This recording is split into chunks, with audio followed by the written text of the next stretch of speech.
want some, get some, bad enough, take some.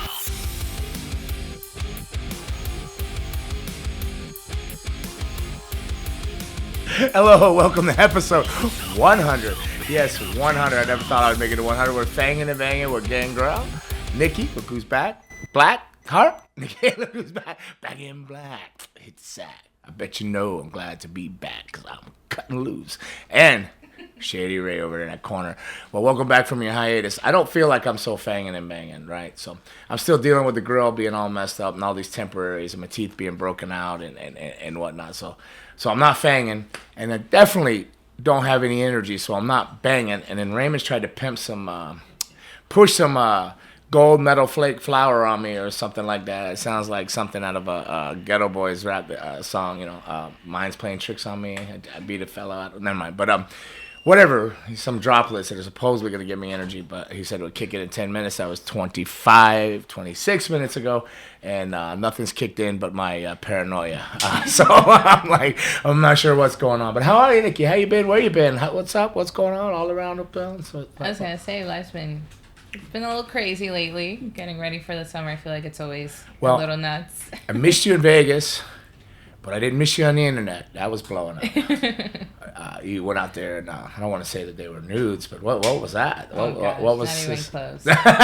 It was a runway show representing some bikini brands out in Texas, and Texas. And then I've also been basically dealing with something close to bronchitis. I swear, it's like the weirdest stuff. I've been coughing up. You can probably notice it in my voice. I haven't fully gotten over it yet, but I'm not a doctor, just a man of observation. Did this start after the bikini shoot? No, it was before. I just tried to. Because I was gonna say maybe it had something with being in floss in the middle, it wasn't walking around with no clothes on, freezing. No. How can it was hotter in Texas than it was here in Florida. Actually, it was nice and humid. But how did that go? Was it well, yeah, but Texas was hot. But I always find that when they're doing where the production's at or the shoot or the actual stuff, except for the set lights, sometimes can be really cold. The locker rooms, the staging areas, the holding areas. No, it was outside. We were all outside sweating. Oh, so it was hot. Okay. Yeah, so it wasn't. You didn't look like you were sweating. You looked like a professional, and you were holding it down.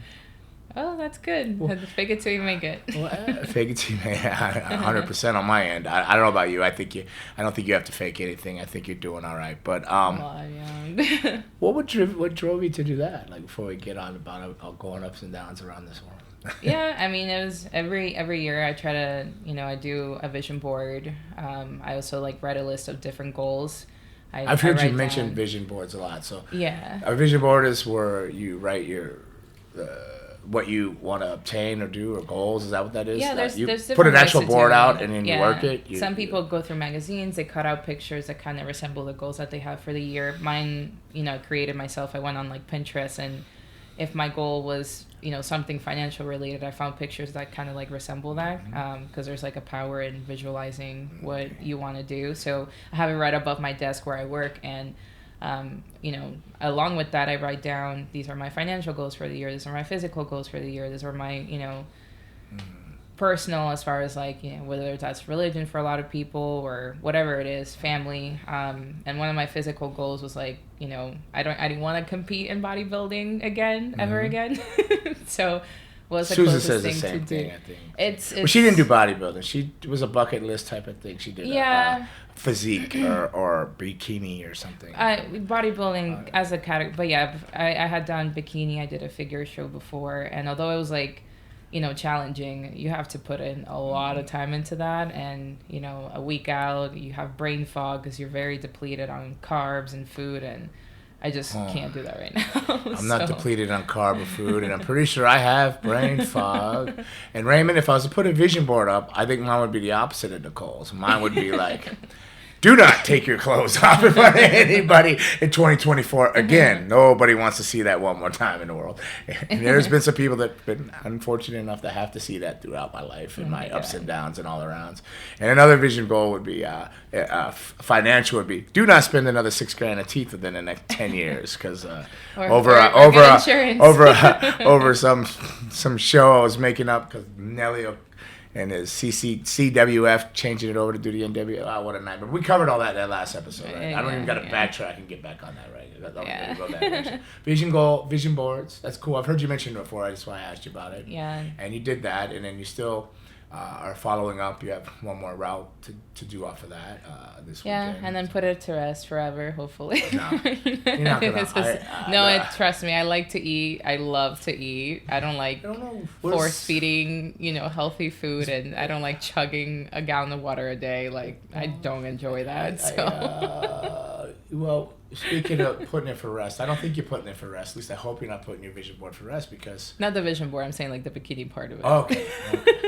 Well, I think there's a lot of people out there that hope you don't put that to rest either. But it's already out there, so it's out there forever. So maybe incorporate it somehow, but not to the, I guess, like degree that I've been doing. I can't tell you the traffic of people bother me after you did that. I'm like, dude. A lot of times she's engaged. She's this. She's got a man in her life. She's got things going on.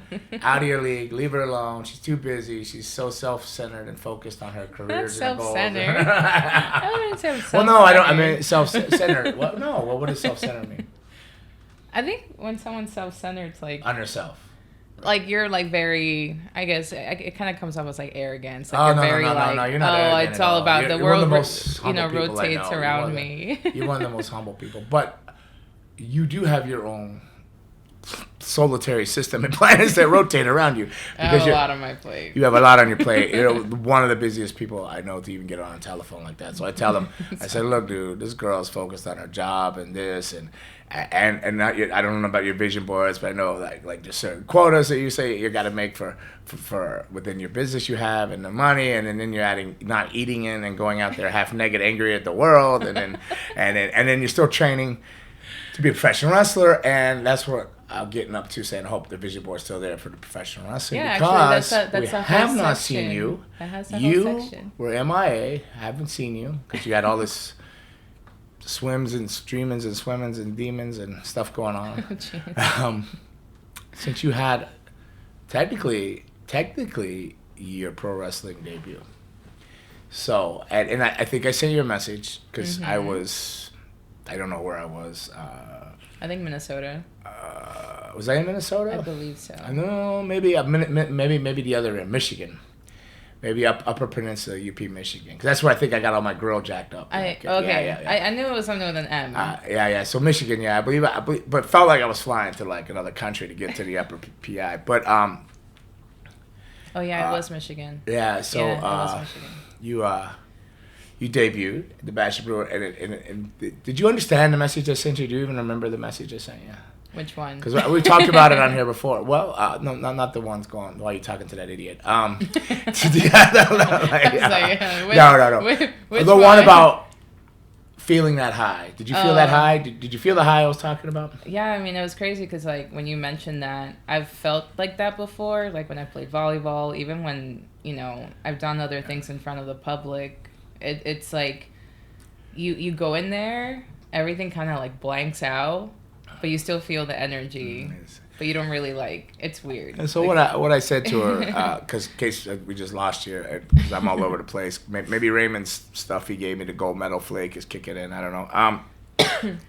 Don't look at me like that. It's supposed to make you less ADD. I'm more ADD. So what I sent her, she sent the thing saying, I'm gonna have a debut moment, which she came out as an enforcer type of, for better lack of words, a bodyguard type, but an enforcer for Ruthie J, little Ruthie J, and I was going to be at the Bash of the Brew and stuff, and then I had sent her a message saying, there's no other high that you're going to experience. Well, when you wrestle, it'll out top that one, but this is your first taste of that. Right. So that you're going to feel, and I meant this, I said, don't go chasing that high later that night, like to go out like this is where a lot of wrestlers, and I've talked about it on here, where we make the mistake. We there's nothing like wrestling. There's no other drug that's ever. I've done everything. Just like I've done a lot of drugs, drink, and made a lot of bad decisions. But there's nothing that's ever taken me as high as professional wrestling has taken me. Feeling, or nothing has ever taken me as low as being a professional wrestler in a match and things going wrong. So the highs are extreme and the lows are extreme, and somewhere in betweens are okay, but and they can be mean. But the high. There's nothing like that high. So I was like, I said to you, don't go chasing another high to maintain that high. Like go out drinking and this and that because you don't. But you don't do that. I know you don't do that. But I've seen it happen to the best of people when they have that moment, and it feels so good. They don't want that moment to end. But that moment it ended in the ring itself, and you're carrying on to the back and carrying on to the night, and it being a brewery or a different bar show, or people are going out. Let's go to Applebee's, whatever happens. No, you're shaking your head, but people chase it. They chase it. I was so tired. I wanted to go home and shower. Plus, after sweating my. So you didn't feel that high then? No, I felt the high, but I mean, I couldn't sleep for hours. Okay, I couldn't come down from it, but I wasn't, But you're mature. Chasing to continue. I just I'm like, man, I want to fall asleep and I can't. Was it extreme high? I mean, it was. I haven't compared it obviously to wrestling, but it was definitely like. Did it edge out your volleyball and all your other sports you did? Oh yeah, absolutely. Even when I worked for the Panthers, because when you're there, That'd be the Florida Panthers who are cheering in the playoffs right now. One more. They can get through this next. I know. Next year they'll go into the Stanley Cup. Yeah, which is really cool to see. But yeah, even when we were out there, you did see the fans and everything like that, but it wasn't like they were there for you. You were just part of the entire, creation of the show. So when all eyes are on you, then I can already tell that's going to be nuts. So curiosity, because you just did something new, mm-hmm. the swimsuit thing. So I'm not trying to harp on that because you're in a swimsuit. I'm not trying to make you feel comfortable. But how did that compare? How did those two compare? Is it different? Because it was something you going out there now. I would be so. I don't think that I could. So vulnerable to go out there and be judged by the world on, and you're really going out there to be judged. You're doing it for yourself. But technically, I'm not big. Don't get me wrong, and don't take this the wrong way. I'm not big, and I've never been, especially for kids. I've not been big on beauty pageants or anything where you had to be approved, by somebody else to tell you won something, you're beautiful, you're this and that. I mean, sports I am, but you do that through a lot of hard work. But I don't know about that mindset to be going out there to because I feel like it could go either way. If you're looking for that much approval, you do something and I think I don't know. For me, I'm very insecure. It's a little different though. Now, we're going out there if I went out in a thong, I don't think I could do it. Basically, that's what you are. You're out there in the littlest of the littles you could be. No, I would say with bodybuilding shows, so competing, you literally prep for. Some people do it 16 weeks, 20 weeks, 8 weeks, 6 weeks, whatever. You are literally doing all this work for 30 seconds on stage, and then they line you up and they're comparing you to everybody, and all that work was just for those few minutes. Now that to me is way more insane because it's you're depleted. You missed out on going out with people because you can't eat anything, or if you do, you have to bring your scale with you. And I mean, there's just a lot that goes into it. So there's for me, several scales in my house, and they're not for me. So I feel like that weighing is out more my extreme. Brussels sprouts. And shit. No, you have to weigh everything to the gram, and in your water. There's just a lot that goes into that, and I feel like that's more mental for me than it was just hey, this brand likes your look. They just want you to model it basically instead of and then you don't have a panel of judges sitting there her tie-in on her legs looks better than this girl's, or turn to the right and that pose doesn't look good on her. I feel like that's more intense than what I just did. I feel like I suppose as I listen to you break down and explain it, I guess wrestling's really not a whole lot different. I mean, you don't carry a scale around unless you choose to be a body guy. But you do go out there, and you put 10 minutes in, and then you're judged by thousands and thousands of people. They say all kinds of hurtful things if you read it, and some say some really nice things, So I don't know. I suppose that goes hand in hand. I suppose I could see that. But I have my clothes on, so I guess I feel a little bit more about I'm just relying on a skill or a moveset, my character connection. But I don't know. I couldn't do it though.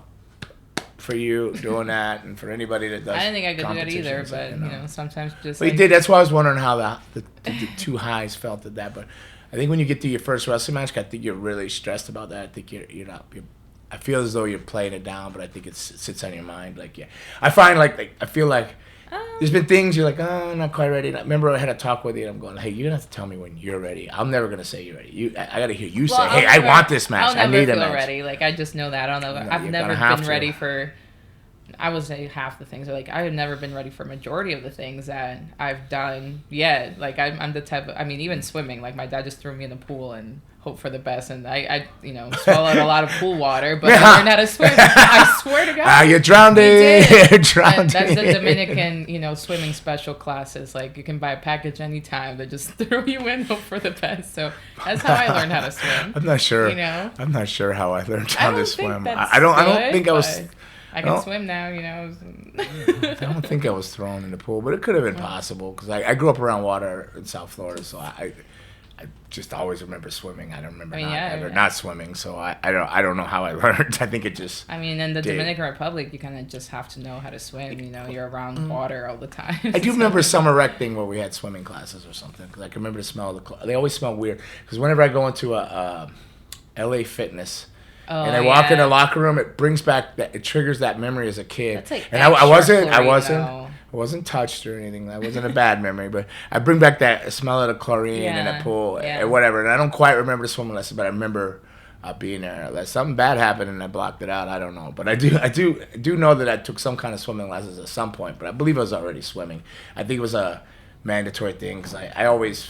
Up to a certain amount of time, for whatever reason, I always had CPR lessons and this and that. I don't know what was going on in my life that I did stuff like. I think they were just things they offered through summer things and programs. I was gonna say Raymond would call that the white people special, right? Having all these lessons. No, it's good. I mean, especially because there's so much water, especially in Florida and South Florida. It's good. And I've lost a younger brother to drowning. So sometimes I'll flip out. I'll be in a pool and see people partying and whatnot, and their kids running around. I'm like, hey, Yeah. I like as much as I'm not to interfere in anybody's business. I've gone up. People go, I think you need to be watching your kid.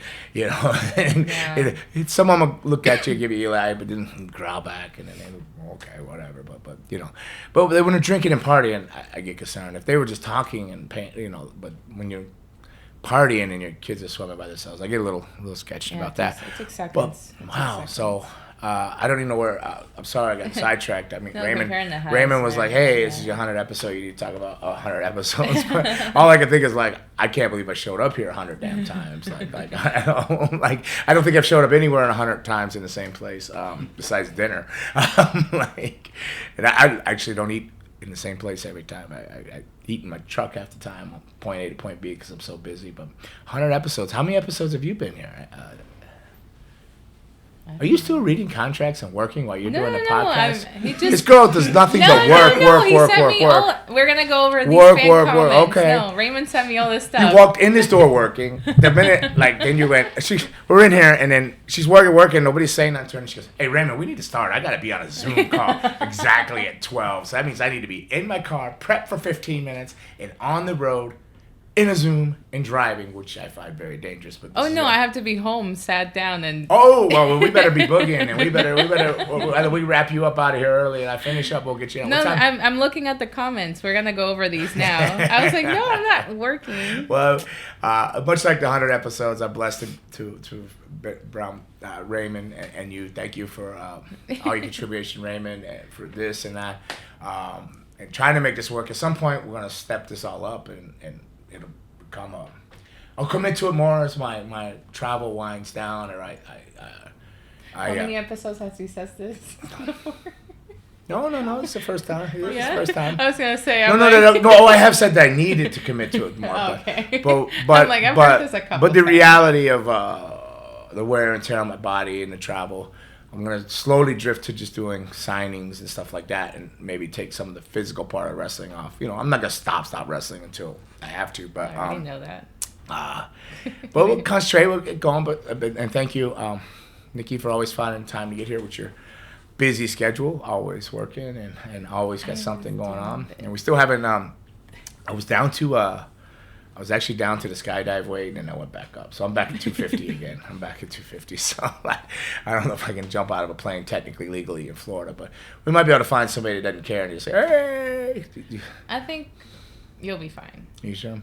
But 100 episodes. Thank you, Raymond, and thank you, Miss Blackheart over there, and everybody that's listened to all my gaga nonsense. I know the first ones were me by myself, boring, and then who was in there? Heather. After that, was it Heather?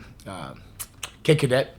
Kid Cadet, and then she just left wrestling for whatever reason, and he dragged some guy named Sparkles around. And he hasn't liked anybody till you came along, so I'm grateful that he likes you for whatever reasons. Raymond likes you, Nikki, so we're good. I feel special. And you keep showing up. I haven't run you off, so that's good God. too. So maybe it's me that's been running everybody off, but I think it's Raymond with his cattiness over there in the corners, or his pushing of supplements and gold medal silver combinations with urine and bee pollen to.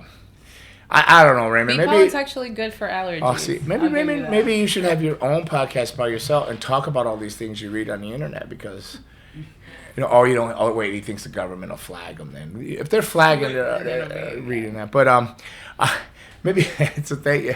I could go into my whole career of wrestling, but I don't know if it ties up with the 100 episodes of this. But I'm just grateful to be able that anybody's listening and to this or find this helps because I go around and people say that they do listen and stuff like that. So thank you to everybody that supports out there. And again, thank you to you guys. And 100. At some point we'll go over Raymond before you leave. Maybe it's better if you do it because you're prettier than me. Talk about how they can get different things if they sign up on the Gangrel shop merch.com. Whatever the heck it is he's got pushing. Something he's got pushing to try to get followers. We have a giveaway. Yeah. So for those watching, we're going to have a giveaway. So you have to like this video, subscribe to the channel, and also go to gangrelshop.com. You're going to have to put your name, email, your phone number, and then after a while, we're going to announce the winner, and you're going to get all these awesome things. Let's go over them real quick. Let me see them. So the movie you missed, you could have came out saying I love how he has to just like throw that in there. Sprinkle, right? Yeah, and then a little micro brawler. I like these. I'm gonna have that like in my dashboard. So anytime I think about you should put it with your Zoom and then try to intimidate people. Like, look, I got a troll. It's like the little angel telling you not to do anything crazy. Or, hey, you should be watching wrestling today. Then there's this gimmick London version that they couldn't move that I had to buy off them at a discount rate that you'll get. Sure, Fangin and Bangin. I like that. I don't like that I'm on the front. It would have been cool if we just said Fangin and Bangin or something like that. It's fine. Nobody wants to see a St. Bernard head on. What's that you have over there? Oh, I don't know. It's one poster. I don't know if he's going to sign that too. I have no idea. Or if I'm signing poster. that. You sign. So, all these things for you guys, whoever wins. So, good luck. Again, you have to like the video, subscribe to the channel, gangrelshop.com, put in your phone number, your email, and your name. Obviously, we need to know where it's going to. We're going to announce the winner, How and did then you you're know going all to this get stuff? everything. Did Raymond prep you on that already? Yeah, he said it once. Oh, really? Did you take that gold stuff in your brain for that, or no? You didn't take it, did you? Oh, it's silver. It's not gold. All right. So, all right, the cheaper version. Like, did you take he's it? like, oh, these gold flakes. I'm like, what? Well, whatever he's trying to push on. By the way, I come in here and my back is a little jacked up today for whatever reason. Probably because of 37 years of wrestling. And it's gone on and off, and I've actually had stem cell throughout the years, and a reoccurring thing.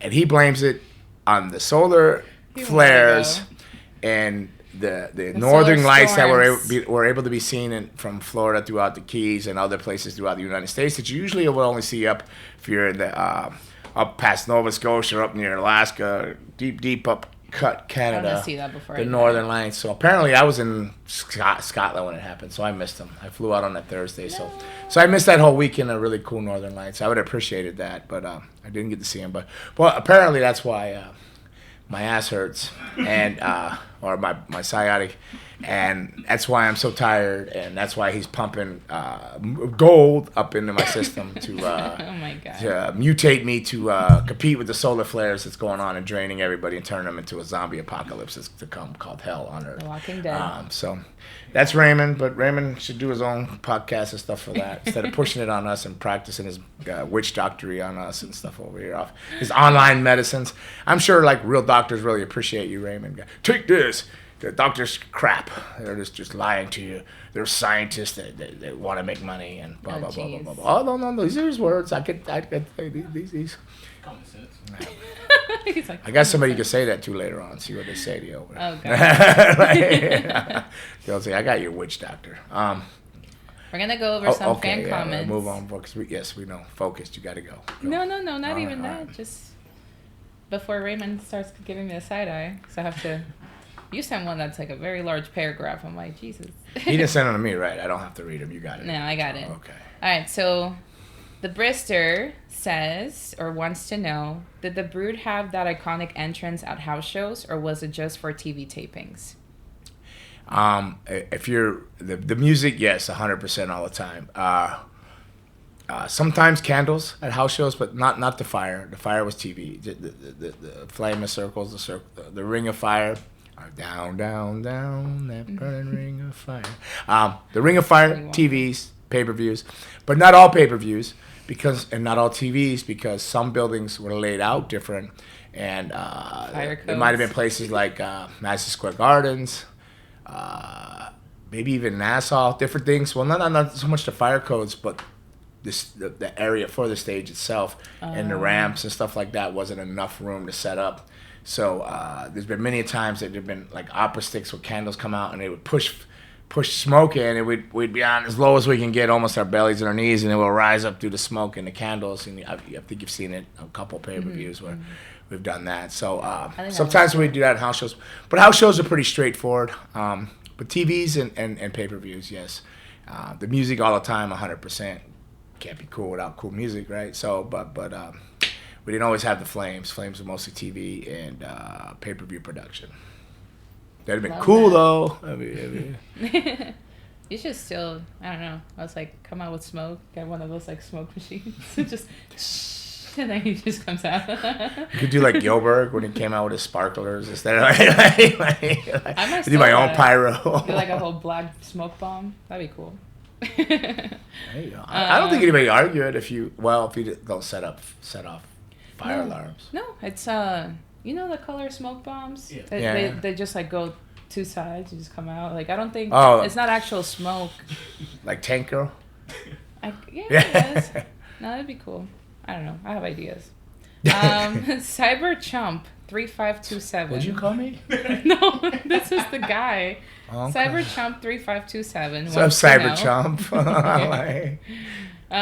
What makes Florida the best state for indie wrestling? Yeah. Who said it was the best state for indie wrestling? That's another question. That'd be my question back to him. What makes it the best state?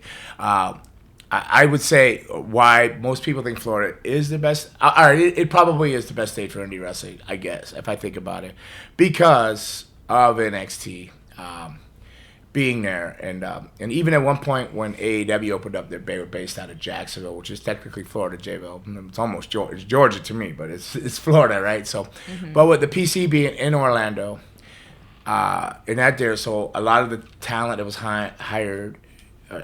Wrestlers that went through there started in Florida. They had to move there, relocate to Florida. So then now you got a lot of guys that were with NXT that possibly got let go, or a lot of people that moved there to let go. So that's wrestlers and wrestlers, right? So now you got wrestlers.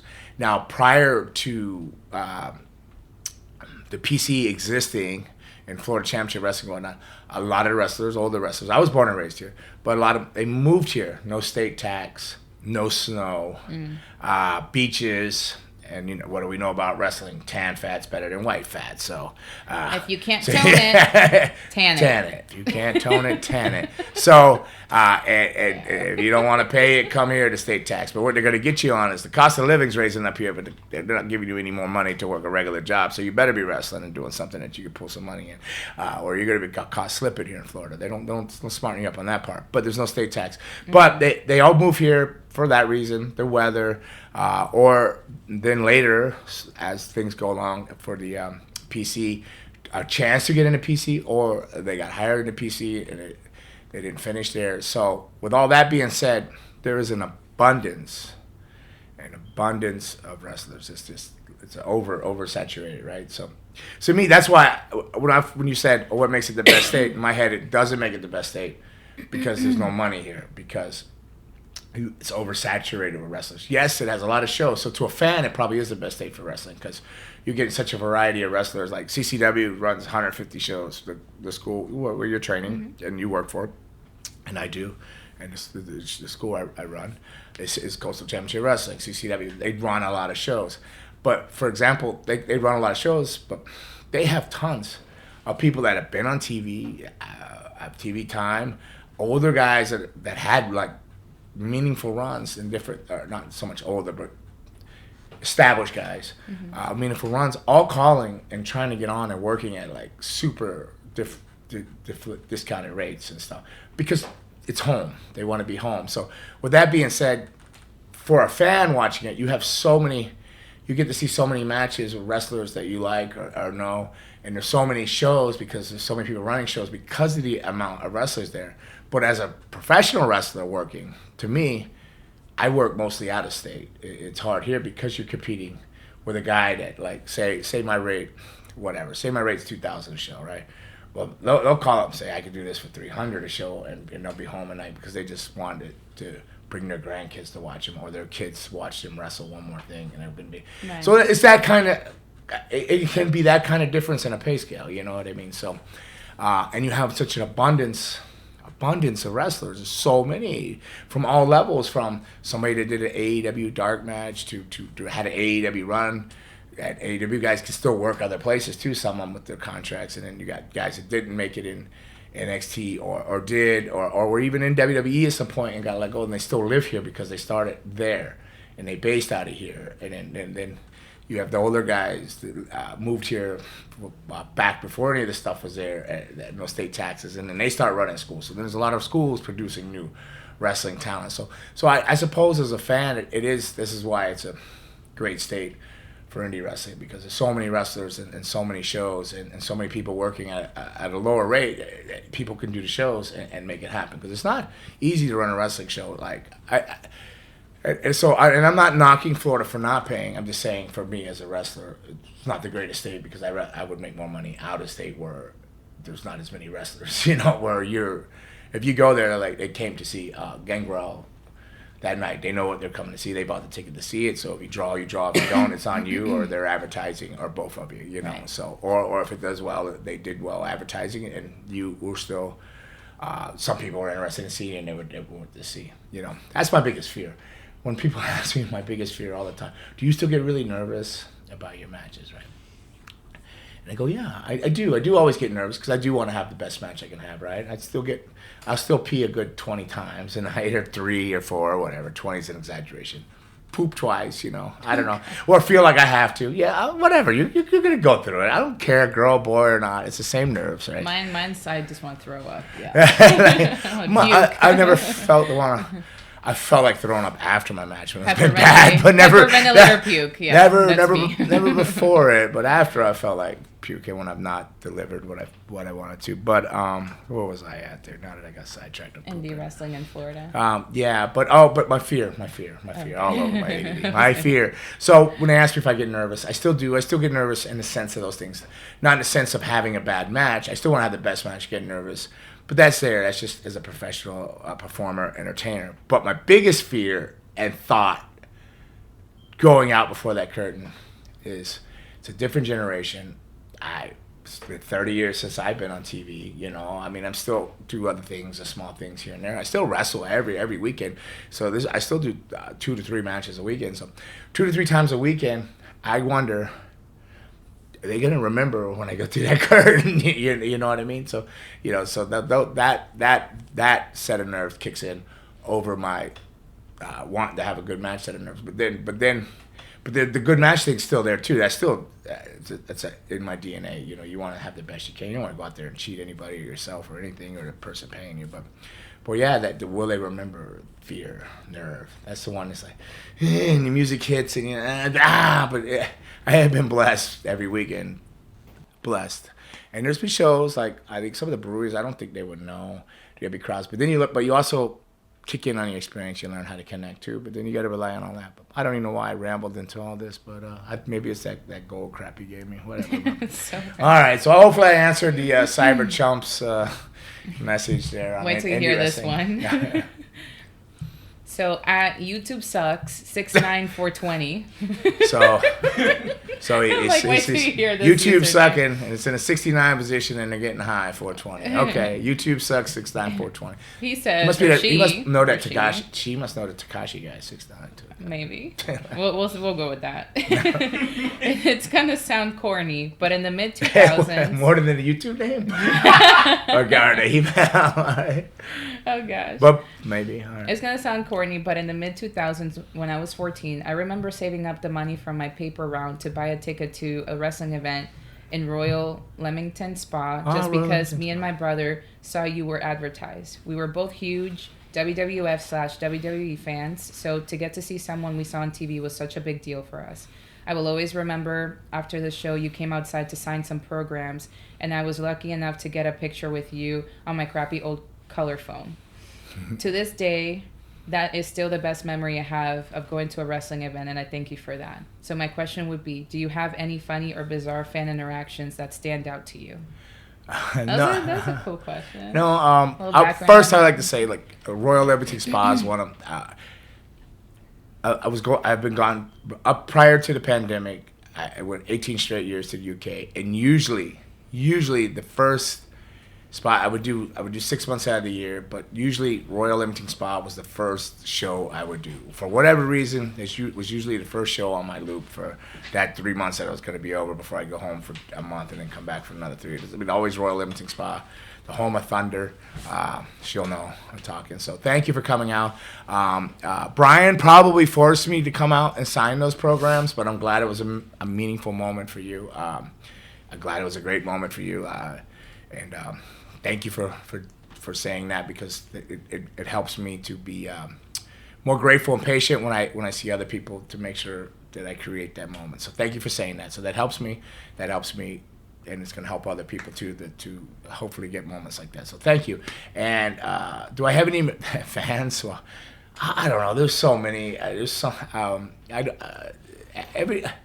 What are you pointing at my head for? What you got a picture up there. That's a cool one. Oh, that's David. He's been paining my ass about this After Dark thing. He's still writing me. He goes, how do I register? How do I get this? But then he goes, never mind, I'm watching the podcast. Because I still want that hardcover really bad. Yeah. No, he comes. He brings. Yeah, I mean, there's great moments like that. Like, say, David Sainer. I think I'm saying his last name right. He'll come to shows. He'll travel anywhere you're within Indiana or Illinois or anything. But then you got to bring my daughters. Then he brings his beautiful little daughters, and he gets them into it, and they'll be doing the Fangin and Bangin stuff. So, and over in the UK a lot too. I'll do those meet and greets, and the moments, and they're memorable for me. They're not crazy or wacky moments. I don't have it. There's people that want you to suck their blood and bite them in the neck, or do some perverse things and stuff, but I won't get into that, or I won't never be allowed to travel again. If I say what some people want, but not lately, not as I gotten older, but sometimes you run across those ones that they're still ready to go, like the Banger Sisters. You ever see the Banger Sisters? Mm-hmm. Yeah, like that, So you still run across some older ladies like that that just left a friggin' Whitesnake concert or something. Yeah, I got my tiny container. R.I.P. And but the really moments that I enjoy are when, like, a dad comes up and goes, I used to love watching blah blah blah.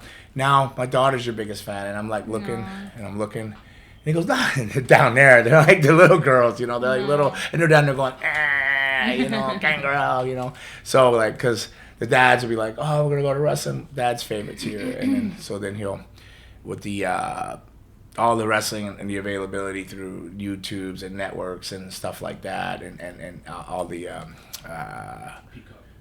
whatever, all those platforms, the streaming platforms, They go, so you give up a whole new generation of fans. And, I say I'm always worried if they're going to know me when they come up. But I think there are so many, like, little new fans. Because even when I just did the Boca Raton Championship Wrestling in Florida, I look out and it's like, I look over and it's just like little kids, man. They're like, and I'm like, do they really know, like, remember this or not? But I don't know if it's just the energy, because they like that rap version. Jump. What was you thinking? Stepping into the room with the sinister, deadly vampire warrior. I'm gonna bust that buster, crush that hustler. Because it's bubblegum like. So and plus it's got the whole original. It's just rap right over the original music. Yeah. The music didn't change, but somehow you're doing this. So to see the generational torch patch passed, not patched, patched too, but passed down, and just the love of wrestling and keeping the connection with some of the, not that my stuff was older, 98, but to this generation would be considered older, right? Like some people go classic music. I go, that's not classic music. Like, you know, I think Hank Williams Sr., you know, like, you know, there's a tear in my beer because I'm missing, you know, but, you know what I mean? What everybody perceives as older is, I guess, their generation where they're at in that bracket. But I think it's really cool. I think it's really cool to see. And then I love that it's like, oh, little girl. Like, the little boys are like, vampire. And the little girls are like, and they're rocking. So that's really cool. I love it. Love that. So this is a response to the video Gangrel being hanged by the Undertaker in the Ministry of Darkness. So Misfit Nation said, Gangrel is really accurate with his stories. If you watch the clip, you can see him actually slip off the apron, pinching Midian and getting lifted up while he was hanging. I love that he doesn't make up details for the sake of making the story better, just the truth. Great storyteller. Man, it was a rough day. Boogers hanging out, stomach pushed out. It was a rough night. It's the night I truly, I made peace with knowing that, like, dying is not, I'm not, ever since that moment, I've never been afraid to die.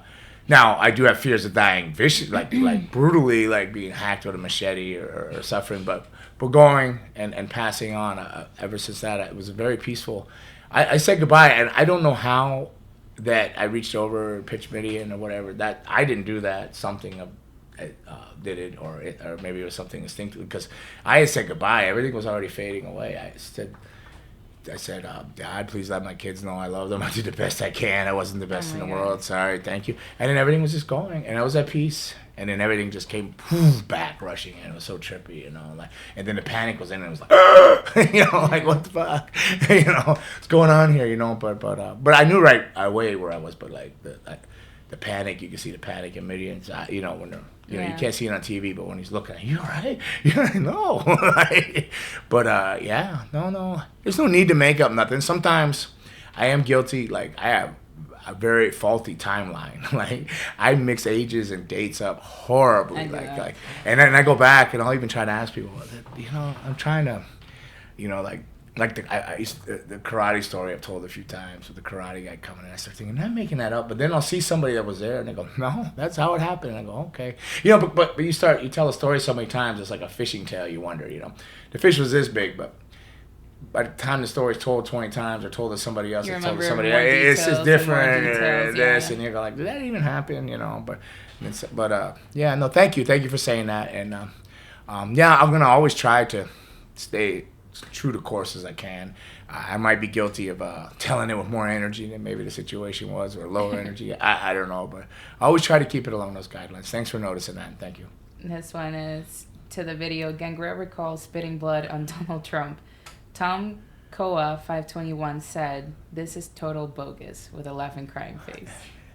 Does that mean it didn't happen, or is it right? They're like, it's basically BS. Well, go look it up or whatever. Research it. Can you research it? I mean, it's not BS. That story I remember, like, they added me onto a show. It was a whole thing with Vince McMahon. Added me on, added Kane on, Special Attraction, Madison Square Garden. I had no idea it was even Trump. Like, you know. Repeat after me. Google. Yeah. Oh, I think you can Google that. I don't know. Can you Google that? I have no idea. I'm sure it's in there. It was in WWE's magazines. Not you could trust WWE's magazines, but it was in there, and it was way worse than them. The magazines made it, like, because, like, yeah, no, bogus. But, you know, thank you for listening and the stories and applying. Appreciate it and all that. So, we're going to move into a different note to wrap it up. And then this That's right, because she's got a Zoom call at her office, not in her car, which I'm a little bit, I feel better about. Like, I didn't want you driving and zooming. Well, now I'm going to be zooming through 95. Well, there's some bad accents out there today, so be careful. Yeah, you got to be careful. So you spoke earlier about potentially hanging up your boots soon. Mm-hmm. But before then, where is a place you'd like to have another match before you're done? I'd like to go back to Japan. I miss it. I haven't been there since 1998. I really miss Japan. I'd really like to go back to Japan. I really like to go back to Japan.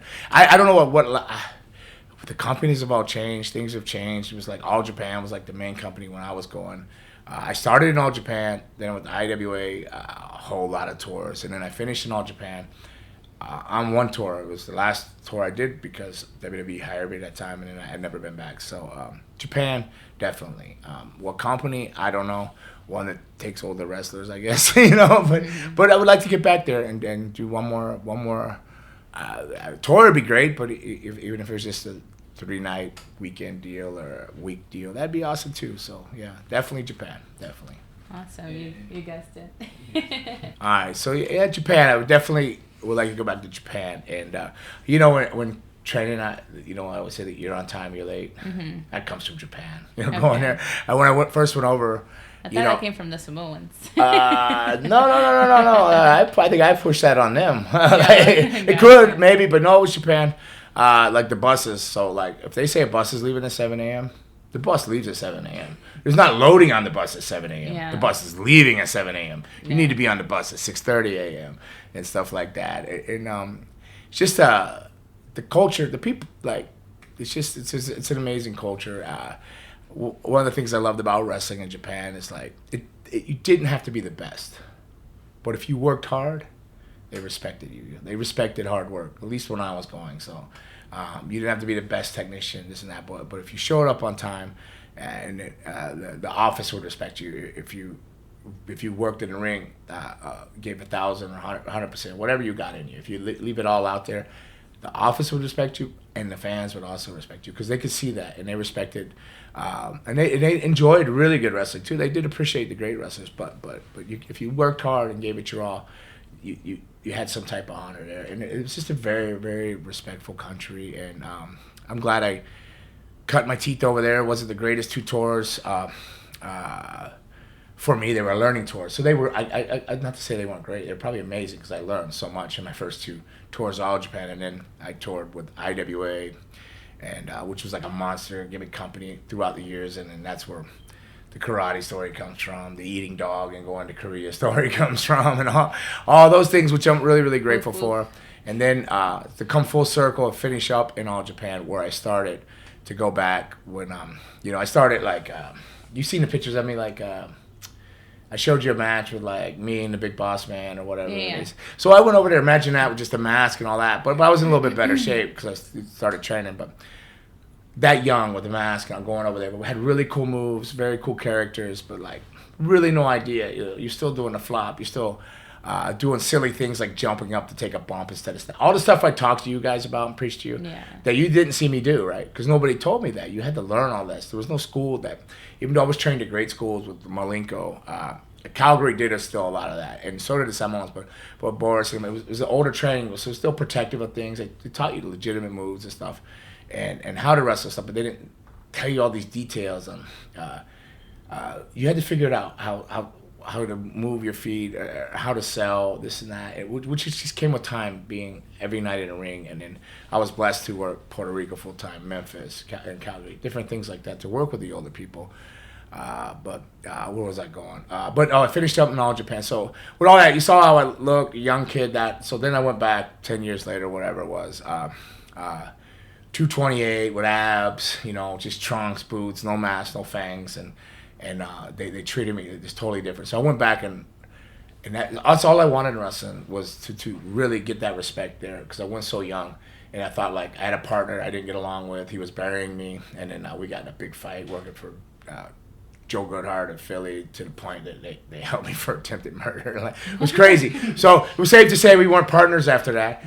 He went back with somebody else. They got beat up, and they never worked there again. So there was a lot to prove. It left a stigma. There was a little stank eye on it. There's a little stank on it. So to go back in '98 and then redeem myself and prove, I accomplished everything I wanted in wrestling at that point. I couldn't have chased a better high than that 1998 tour in All Japan. When I went back and they said, "Oh, you're just going to be like in the second over matches." But when I went in there, I walk in and Masawa and Kawada are like, "Oh, no more fat boy, huh?" Because I was in shape. Like, oh. And I didn't even know these guys spoke English, I was like, wow, they can't favor me. Or at least enough to and get then the they message go, across. And then they make a joke like, "No more Okama champion," which is like gay champion, because the whole story from the karate guy was because the gay guy made a pass at me and then brought the karate guy in to beat me up, but I ended up beating the karate guy up. You know, so they knew about that. So they joked. But the best part was they said, okay, come train. You know, invited me in to go train with them before a show, like a gaijin, an American, to go train with the top elite Japanese guys. You know, Kawada. Is that where you say you learned submissions and all that other No, stuff? I learned that when I was a kid. Oh, okay. I learned that with Carl Gotch's son-in-law, Osama, over from Malenko. So I learned all the submission and shoe fighting. Yeah.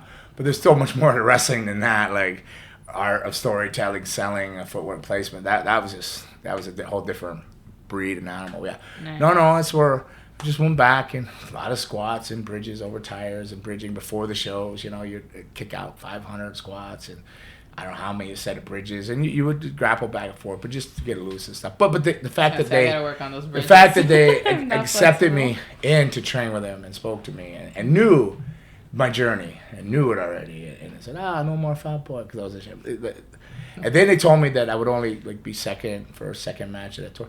But then I worked up in the semis the whole time, and then got offered a job full time there on that tour to tag with Bobby Duncombe Jr. And they were going to put the all Asia straps on us. Was the dream. Could never have been a better ending scenario to me to end in the tag team on top there and been asked to do it, and not because Miss Baba liked us and nobody else there did it, all not the wrestlers, but but they have the respect of the wrestlers and that, and to just be in trunks and have a good body. It's just a journey complete, right? And then little did I know that would be the last time that I'd ever be in Japan. Could have never imagined that would have been the last time that I would work in Japan. On that same tour, which was Steve Dr. F. Williams' last tour, too, I got hired or offered a job by WWF at the time, WWE now, to go, and then I had to choose, on that tour, which way I was going to go. They had to have an answer. So, being I was married to Luna, she heavily influenced me to go WWF route, which in return, long story short, became Gangrel, back to a vampire. And so on to where we here are today. So I guess with all being said, it was probably the better journey, maybe. But in my head, I could have never hit any higher. I say, you're always chasing the highest in wrestling. Mm-hmm. 98 All Japan was my highest high in professional wrestling. Out of everything and anything, that and yeah. So hopefully that answers your question and then some. But I know that you have to get to work. Is there anything else we need to wrap up before we send you off to drive safely home to a Zoom the room boom booms, Zooms, Miss Workaholic? Just a little fast. I don't know about workaholic. Just getting back in the groove. Getting back in the groove. You never left. You've been working constantly. Every time I can't even get you on the phone. Or unless you're avoiding me. No, agents call me asking me stupid questions every day. Agents. Oh, I don't have no stupid questions. I call you, it's kind of important, but then you don't answer. I go, fuck it. I'm like, whatever, go do your thing. But I get over it really quick. Oh my God, stop. All right. And this was, episode 100. It wasn't, there was no fireworks or sparklers or black smoke bombs or green bombs that she wants to come Probably not in here. Yeah. We'll come out with black lungs. But it was a milestone for me to show up anywhere and talk 100 different times. So but we're good company. Thank you. So that's Fangin with Gangrel episode 100. Want some? Get some. Bad enough. Take some.